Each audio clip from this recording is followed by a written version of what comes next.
One of the classic signs of a false prophet is that his revelations are self-serving. The revelations give the prophet in question special moral privileges. How does this affect our views of Paul and Muhammad? Let's find out.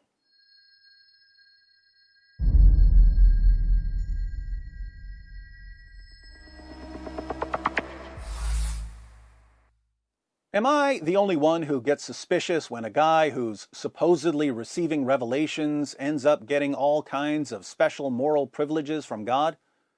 Let's consider 3 examples that should raise some eyebrows. First, the Quran says in Surah 4, verse 3, that Muslim men can marry up to 4 women. But according to Sahih al-Bukhari and numerous other Muslim sources, Muhammad had at least 9 wives at one time. If Muslims are allowed to have no more than 4 wives, why did Muhammad get more? Lucky him, Allah decided in Surah 33, verse 50, that Muhammad, and only Muhammad, could have as many wives as he wanted. How convenient.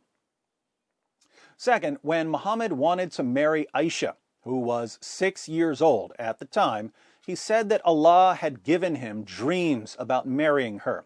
Sahih al-Bukhari 3895. Narrated Aisha that the Prophet said to her, "You have been shown to me twice in my dream. I saw you pictured on a piece of silk, and someone said to me, 'This is your wife.' When I uncovered the picture, I saw that it was yours. I said, 'If this is from Allah, it will be accomplished.'" I think I speak for most men when I say, if you have a dream about marrying your best friend's 6-year-old daughter, that dream didn't come from God. You're a pervert and you need to go see a psychiatrist. Third, one day after Muhammad got caught having sex with his slave girl in his wife Hafsa's bed, he swore to his wives that he would stop having sex with his slave girl. But a little later, in Surah 66, verses 1 and 2, Allah rebuked Muhammad for making that oath, and he gave him permission to break it and to start having sex with his slave girl again. Since most people aren't familiar with this story, let's read about the historical background of Surah 66, verse 1 of the Quran. Sunan an-Nasai 34:11. It was narrated from Anas that the Messenger of Allah had a female slave with whom he had intercourse. But Aisha and Hafsa would not leave him alone until he said that she was forbidden for him. Then Allah, the Mighty and Sublime, revealed, "O Prophet, why do you forbid for yourself that which Allah has allowed to you?" That's Surah 66, verse 1, until the end of the verse. You can read more of the juicy details in Tafsir Jalalain. Muhammad eventually got the slave girl pregnant. Over the years, Aisha picked up on the fact that whenever Muhammad wanted something, he got a special revelation from Allah saying that he could have it.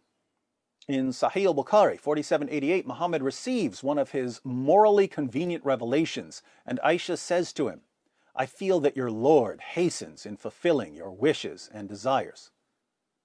Indeed, there are times when Allah seems like he has nothing better to do than to encourage and justify Muhammad's sexual adventures. What about Paul? Well, there's not much to say about Paul's sex life because he was apparently celibate from his birth until his death.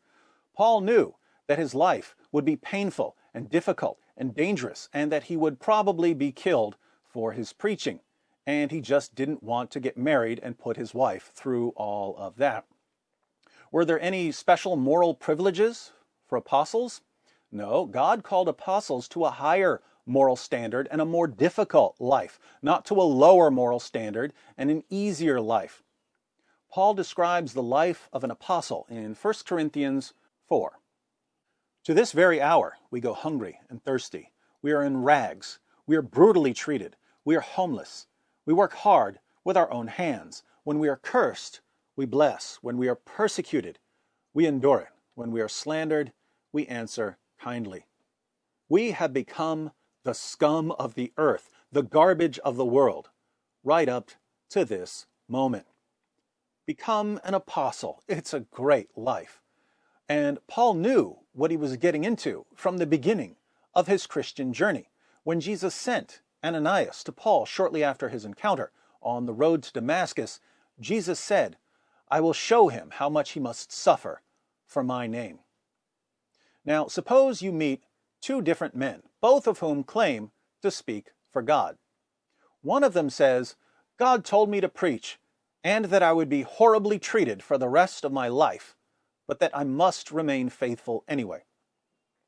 The other says, "God has spoken to me, and he says that he wants me to have lots of women and girls and sex slaves, and that I get to rob people and subjugate them and break my oaths." Obviously, there are many other factors to consider in evaluating their reliability, but if you had to choose, based solely on the lives their revelations called them to, which of these two men would you trust more? Yeah, me too.